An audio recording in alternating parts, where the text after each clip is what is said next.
నమస్తే, welcome to our channel. మనతో ఉన్నారు ప్రముఖ ఆధ్యాత్మికవేత్త, జ్యోతిష్య పండితులు, దత్తాత్రేయ గణపతి ఉపాసకులు మరియు అమ్మవారి సేవకులు బ్రహ్మశ్రీ మురళీధర్ శర్మ గురుగారు ఉన్నారు. మాట్లాడదాం. నమస్కారం గురుగారు. మహాదేవ శ్రీమాత్రే నమః. గురుగారు, ఈ రోజుల్లో ప్రతి ఒక్కరికి శత్రువులే, ఎవరి తరహాలో వాళ్ళకి శత్రువులు ఉంటున్నారు.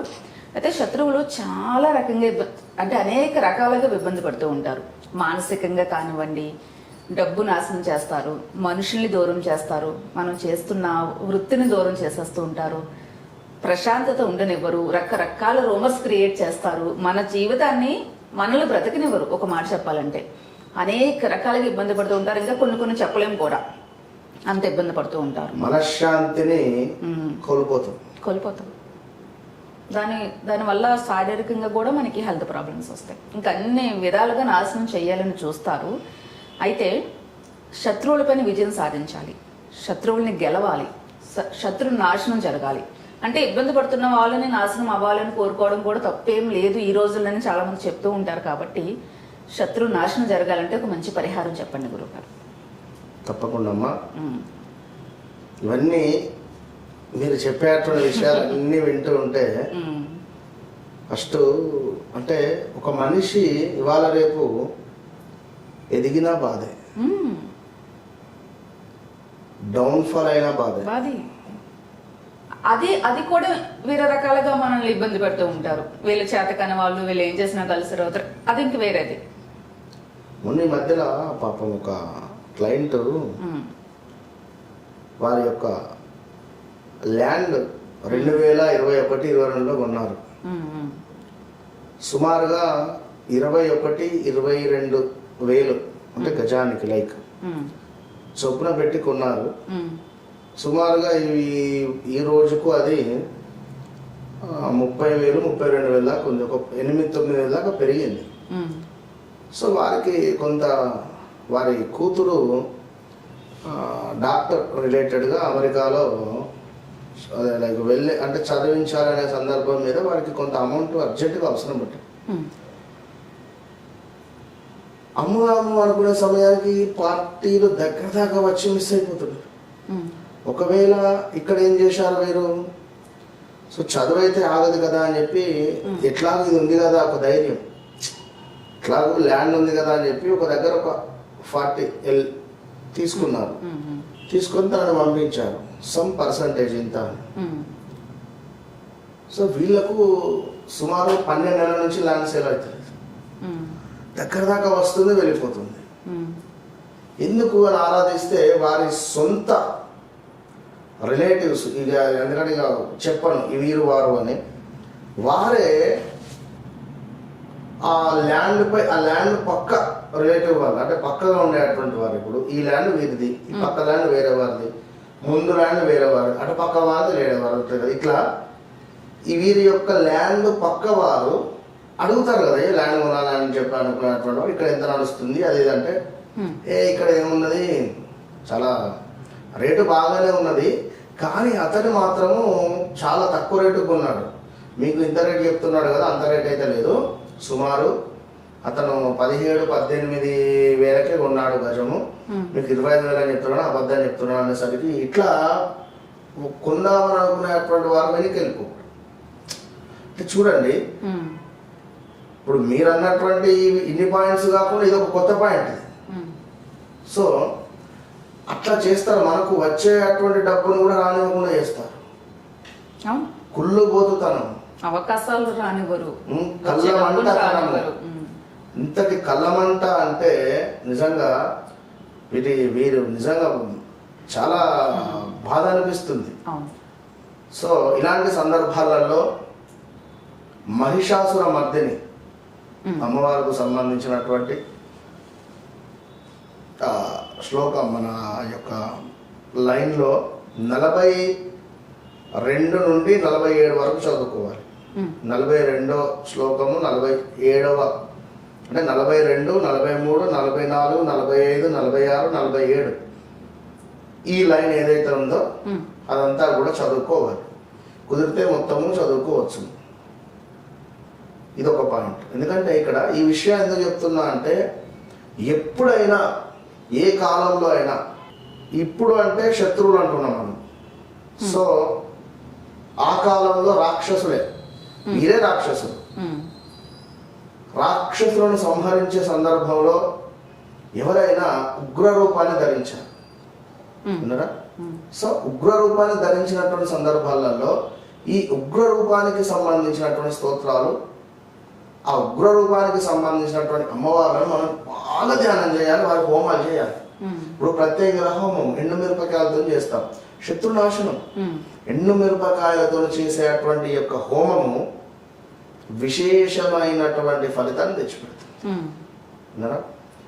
సో అంతేందుకమ్మా, ఇప్పుడు చిన్నతనంలో ఎండు మిరపకాయ ఉప్పు పట్టుకుని దిష్టి తీస్తారు, అవునా కదా? సో అంటే నర దృష్టి, దానినే శత్రు దృష్టి, చెడు దృష్టి.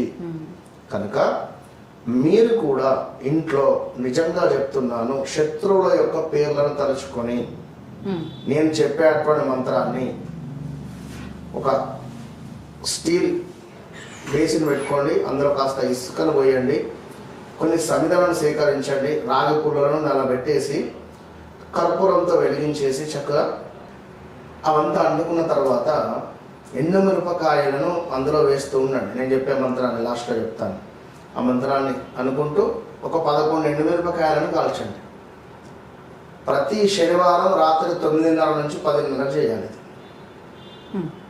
9:30 నుంచి 10:30 ప్రాంతంలో ఇంటి బయట ఈశాన్య మూలం ఎక్కడైనా చేయండి, లేదా ఆగ్నేయ మూలం చేయండి. విశేషమైనటువంటి ప్రతిఫలం ఉంటుంది. ఇక శివ తాండవ స్తోత్రం ఎంత పవర్ఫుల్ స్తోత్రం అంటే అంత పవర్ఫుల్ స్తోత్రం అది. సో అది విన్నా చదివిన విశేషమైనటువంటి ఫలితం ఉంటుంది. ఇంకా మనకు లక్ష్మీ నరసింహస్వామికి సంబంధించినటువంటి కరావలంబ స్తోత్రం కానీ, స్వామివారికి సంబంధించినటువంటి దేవాలయాలను సందర్శించడం కానీ విశేషమైనటువంటి నెగిటివ్ ఎనర్జీని తీసుకొస్తాయి.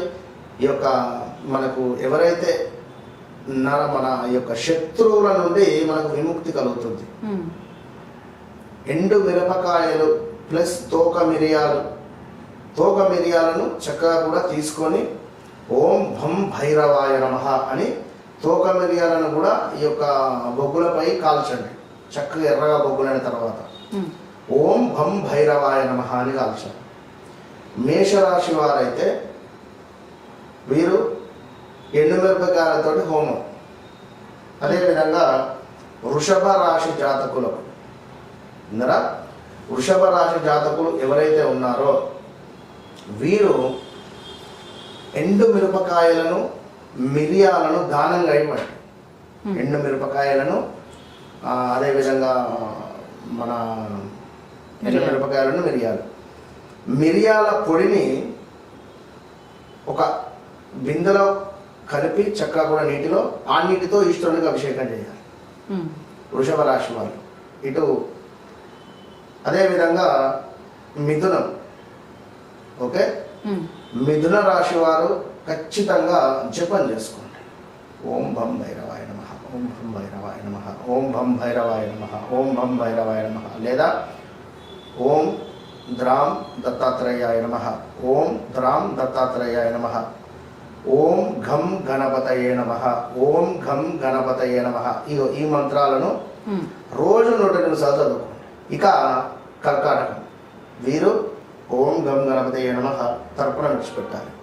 ఓం గం గణపతయే నమః తర్పణ విడిచిపెట్టాలి. నీరు తీసుకోవాలి, స్పూన్ తోటి చేతిలో పోసుకోవాలి, విడిచిపెట్టాలి. అర్ఘ్యం ఓం గం గణపతయే నమః అర్ఘ్యం విడిచిపెట్టాలి. ఇట్లా 108 సార్లు 108 అర్ఘ్యాలు విడిచిపెట్టి ఈ నీటిని తీసుకువెళ్ళి చక్కగా కూడా మీరు ఈశ్వరుడి మీద కానీ, లేదా ఏదైనా గణపతి దేవాలయంలో గణపతి పాదాల దగ్గర కానీ, లేదా గణపతికి సమర్పించే ప్రయత్నం చేయండి. ఈ నీటిని ఇట్లే ఒక బాటిల్లో పోసి పక్కన పెట్టేసి ప్రతి బుధవారం ఎక్కడైనా అభిషేకం జరుగుతుంటే అక్కడ ఈ నీటిని డొనేట్ చేయండి. ఈ నీటితో అభిషేకం. సో మళ్ళీ సింహరాశి వారు హోమం ఎండుమిరపకాయలు. దీని తర్వాత కన్యా రాశి వారు మళ్ళీ యాజ్ ఇట్ ఈజ్గా దానం. Sorry repeat. కన్యా రాశి వారు వచ్చేసి మన దానం, రైట్.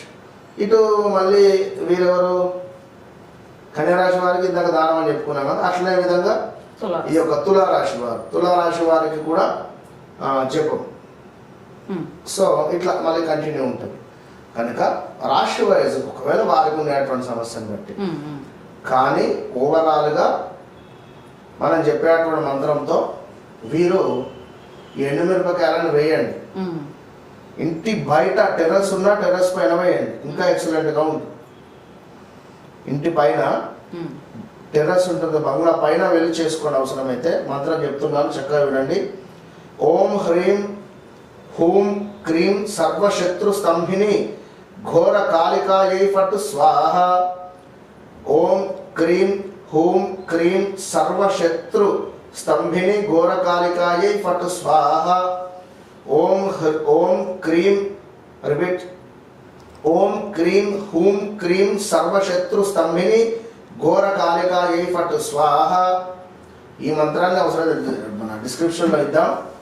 ఇది చేయడం వల్ల విశేషమైనటువంటి ఫలితం ఉంటుంది. ఎప్పుడైనా శత్రువును ముందు మనము గల్లా ఎగరేసుకొని తిరగాలి. ఆ విధమైన స్థాయికి మీరు వెళ్ళాలి, నేను కోరుకుంటాను. అంతే. ఖచ్చితంగా ఎక్సలెంట్ గా చెప్పారు గురుగారు. నిజంగా ఒక మోటివేషనల్ గా కూడా అనిపిస్తుంది ఇప్పుడు మీరు చెప్తున్నప్పుడు. ఖచ్చితంగా శత్రువుల మీద ఎప్పుడు విజయం మనదే ఉండాలి. తాత్కాలికంగా ఇబ్బంది పడతాం అంతే. ఎవరైతే చేసినా నిజంగా ప్రకృతికి విరుద్ధంగా ఎవరేం చేసినా అది అవ్వదు. కొన్ని రోజులు ఇబ్బంది పడతాము, తర్వాత మనం రెట్టింపు మనము సక్సెస్ ఏమైనా అంతే, మనం స్వీకరించాలి. నేను ఓడిపోయాను, నువ్వంటే ఎట్లా, నేను ఒప్పుకోవాలి కదా. అంతే కదా, మనకి మనం ఇప్పుడు సింహం ముందు అది కడుపు నిండి కూర్చుంది. దాని ముందు ఎన్ని పిల్లి వచ్చి పిల్లి గంతులు వేసినా లేకపోతే ఎన్ని వేసినా కూడా అనుకుంటుంది. అది కడుపు నిండి ఉన్నది, అవునా కాదు? సో ఎప్పుడైనా మనము మన కడుపు నిండినటువంటి విధంగానే ఉండాలి మన భావం.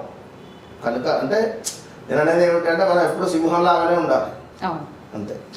ఎక్సలెంట్ గా చెప్పారు. ఎవరికి వాళ్ళు విడివిడిగా రాశి ప్రకారం కూడా చెప్పారు గురుగారు. మంచి పరిహారం చెప్పారు. నమస్తే.